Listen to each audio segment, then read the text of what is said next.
Welcome to Believe It or Not, an Interfaith Grand River program. I'm your host, August Edelman, and I'm joined today by Jaellayna Palmer, who is Baha'i. Thank you so much for being on the show. Thank you, August. I'm looking forward to being with you now.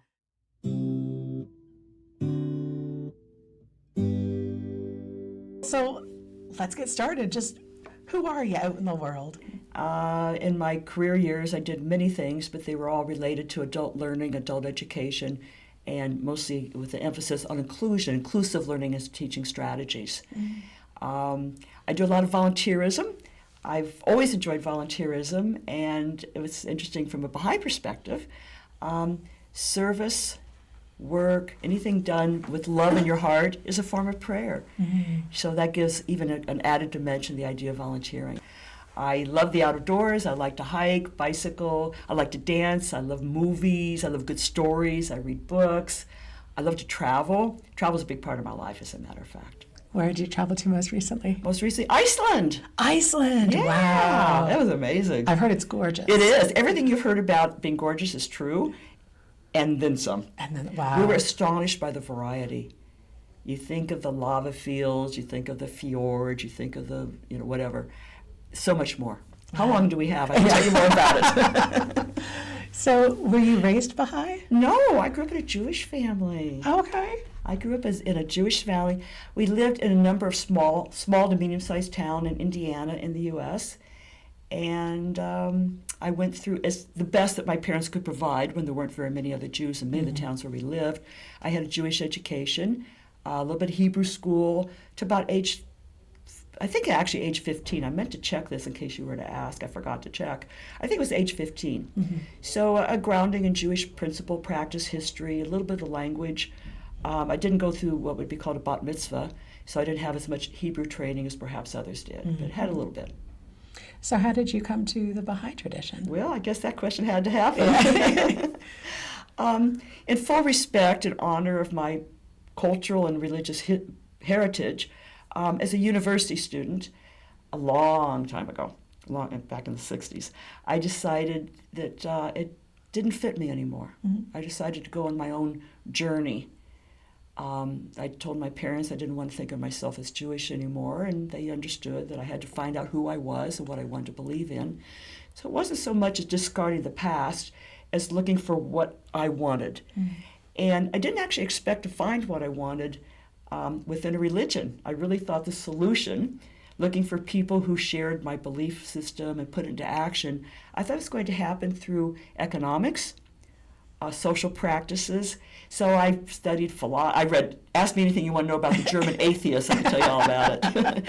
So I studied philosophies, economics, Marxism, political history, all the isms that you can think of. And much to my own surprise, I did end up with the faith, but that took a few years even at that. I was living in Boston at the time, and I met this lady she was different. So there was something about her that felt very whole and genuine and authentic. And in fact, she was the first Baha'i I ever met. At the time, I never heard of it, but she left a really strong impression with me. A few years later, now living in Eugene, Oregon, on the other side of the U.S., I met somebody else who also was a good friend, and when she told me she was a Baha'i, I said, "Oh, I've heard of that. That's about unity. It's the one word I remember, but it was an important word." And she and her husband, Ross, her name is Jan, started inviting me to things, giving me books to read, and I went to gatherings, and I really, anyway, to cut the story short, I'm sure this program could go on forever if I keep going on forever. Within the next few years, I found that was my truth. I was impressed that the events of the Baha'i faith, its early history, happened in modern times with people authenticating it. Journalists were there, photographers were there. The history is fascinating, we won't go into it, but it all had really happened. I was impressed with the principle of what we would call progressive revelation. It made sense to me that God brings messengers from time to time to guide humanity. And by becoming a Baha'i, I wasn't discarding Judaism. In fact, I was embracing it, also embracing Christianity, also embracing Islam, also embracing prior religions, all of which had a truth. But in time, humanity, as Baha'is would say, we're ready for more. Mm. So that meant a lot to me. The principles of the Baha'i faith really resonated with me about putting ideas into action. Is we're not about personal salvation, but social salvation. How do we help humanity? So there were principles that made sense to me that sounded revolutionary when Baha'u'llah, the founder of the faith, first revealed them. But in today's world, they even seem rather, in this part of the world anyway, not so revolutionary as they would have at the time. Equality of men and women, education for all, a universal secondary language, spiritual solutions to economic problems, and so on. It resonated as true. I signed up. And that was in 1980, and never looked back, just keep looking forward. Wow. So your family, you mentioned you have a husband. Yes. Are they also Baha'i? John grew up in a Christian family, Anglican. He was born in England from age 6 in New Zealand. And he became a Baha'i, actually living in Canada at the time, in, I think, 1978. And I was in 1980. We met in Haifa, Israel. We were both serving as volunteers at the world headquarters of the Baha'i Faith. Ended up marrying there and staying in a total of 8 years in Israel. Lovely. That's where that beautiful garden is, right? Yeah. Have you been there? No, I've only seen pictures. Oh, yes. Yes, it is. People know the gardens and the terraces. It's actually, the gardens are at both sides of the terraces. Now, when we first went there, a lot of that was still under construction. The gardens were fairly established, but the terraces were still being built, and it's a many-year project, still going on in some ways to continue to enhance. But the gardens are open to all. No donations. Just go, enjoy, find your peace there too. Lovely. Mm-hmm. So you mentioned some of the principles around equality and unity. Yes. That spoke to you at the time. Now, many years later, is there a few principles that aren't more important to you, but maybe sort of speak to your soul Mm-hmm. in a kind of more resonant way? That's interesting. I hadn't thought about that. But I'll tell you, when you asked the question, the first thing that popped to my mind is I really care a lot about our planet and all God's creatures, and the principles around, regarding our relationship to nature, and our higher spiritual self is reflected through care for our planet, and love for animals. I mean, those are so important. And also that science and religion complement each other. And a person of faith who follows science will help take care of our planet too. And look at the long term, not how can we make money by more pollution, but I don't want to get too much into what could seem to be even politicizing it. But the Baha'i regard for our world itself, what God gave us, this beautiful earth, and that we have a future in it, have to take care of it. Yeah. Baha'u'llah teaches that we have a future, humanity. It may take a while to get to the good stuff.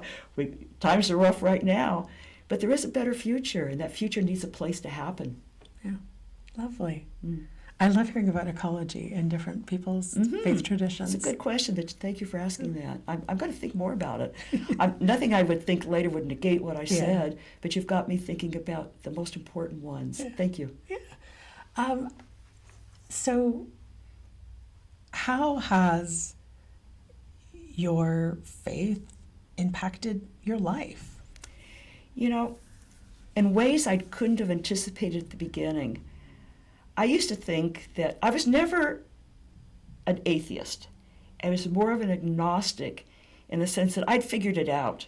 I really didn't have any questions about God. I figured out that there was a creator, and he'd made our world and the people in it, and then he just kind of spun the ball and went on to other projects.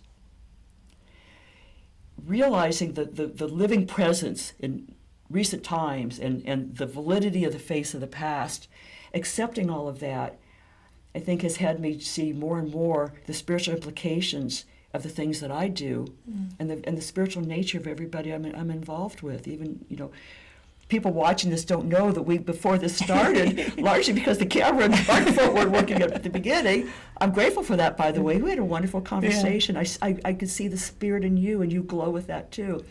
So I think as a Baha'i, I see that more. And also, I have ways that I'm not perfect at all of this, by the way. I definitely don't want to hold myself up as the perfect Baha'is got it all figured out and practice it perfectly every day. But as a Baha'i, when I'm not sure what to do, I can ask myself, what will promote unity? And that can help me find the solution. There's even, let's say, for example, one of the Baha'i principles has to do with consultation, how we come together as a group, and this could be any group, it doesn't have to be a Baha'i group, to have a discussion and reach a conclusion. And one of the principles within the way we do what we call consultation is that every idea is welcome. Every idea, but once it's put out, it belongs, it's on the table. It's not your idea anymore, it's not my idea, it's the group's idea to consider. Good or bad, we adopt it or we don't. But the discussion around it is impartial, it's not ego-driven. We're not trying to prove who's right, we're trying to find the truth. Once an agreement is made, we're going to do this, whatever this is, then everybody leaves and puts their best into it. There's no dissension. If it was a good decision, we'll all be happy. If it turns out that it wasn't the right decision, we all work together, we know something didn't work, we can come back together and try again. So there's the idea of a principle in action. Yeah, that's so cool. That's really cool. Yeah, this sort of reminds me of like kind of collaborative decision making, where you're sort of, it's not A or B. It's like, can we come up with C by bringing everyone's best to the table? Exactly. What are the other options? What's good or bad? And if people can step aside, and it's not easy. You put out, maybe even prepared for this thing, and you've got this 10-point plan on how to put together the whatever this is, whether it be a party or a project or something, and you're really sure it's right. And then somebody says something, you say, oh. It calls for some humility and detachment too. Absolutely. And these are difficult at times. Requires practice. It does. Yeah. And patience with each other. Yeah, absolutely. I like that. I believe that, sort of patience with oneself and with other people. Sort of, you're never done. No, that's exactly true. Well, it's always a lifetime. I'm done. Always a lifetime undertaking. And actually, we'd go so far as to say an eternity in a way, because we, as Baha'is, and not all faiths, most faiths, not all, believe in an afterlife. So we would also say that we take to the next world what we learned in this world. So why not have that be part of our learning? Yeah. So you talked about kind of community decision making and planning. How has your community shaped you? I live within the Baha'i community, specifically where I am now. We're fairly small in number, but there's strength in that too, and that everybody shows up for everything. Yeah. I mean, not 100% every time for every little thing, but for example, if somebody launches a project, we do it with each other's support. We've done a number of service projects, some of which are long-standing, took more than a year to put together within the township itself, or maybe just a one-day event. But knowing that people are there to support each other, that adds a lot of strength too. There's something nice about having a built-in cheering squad. Yeah. Yeah, there's something nice about small communities sometimes. That's right. Yeah. There's an intimacy to it. Yeah. As much as we'd like to grow, there is an intimacy to the smaller group. Yeah, absolutely. Nice. Has there been a time when your faith has been a challenge to you? That's a really good question, and I was aware that you might ask that. It was one of the possible questions, and I really, in thinking about this today, I couldn't come up with anything. So no, I would say not. My faith has not been a challenge. Life is at times, and my faith has helped me with that. And if I've had challenges, it's times I've forgotten that there were better solutions than whatever it was I was perhaps, my own judgment perhaps didn't bring me to the right point. Yeah. So tell me about the inverse there, where your faith has been a comfort or support in times of challenge. Death of a loss of a loved one, for example.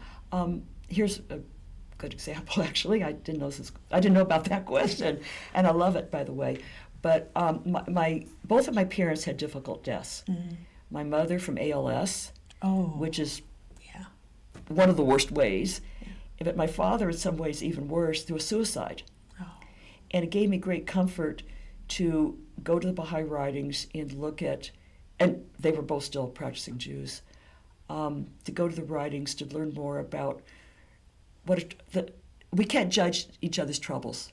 I mean, it sounds obvious to say, but I had to be reminded of that. Whatever my father prompted, he did not have a mental health issue. It shocked the world. He was just the most affable guy. And he was this guy, he'd walk into a room and you could dim the lights because he glowed more himself. Oh. And it shocked the world. On the other hand, he had cared for my mother during her ALS, and perhaps he was just worn down. I mean, we don't know. Yeah. And the writings helped me realize that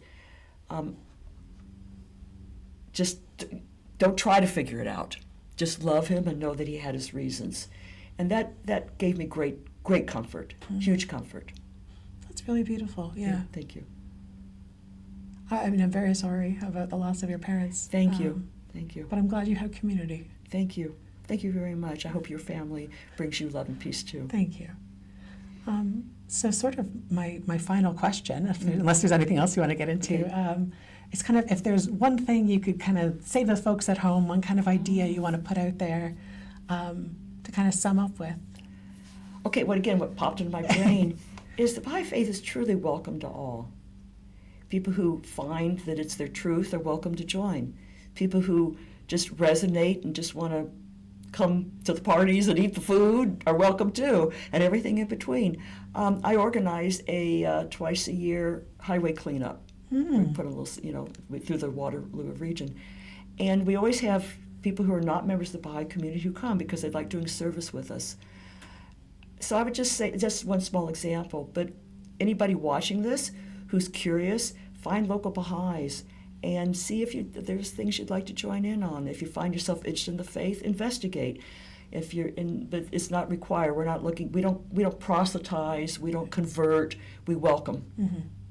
Lovely. So I would say that come join us. Thank you, August. Awesome. Well, thank you so much for being on the show. It's been really delightful talking to you. And thank you for being with us today. We'll see you next time on Believe It or Not.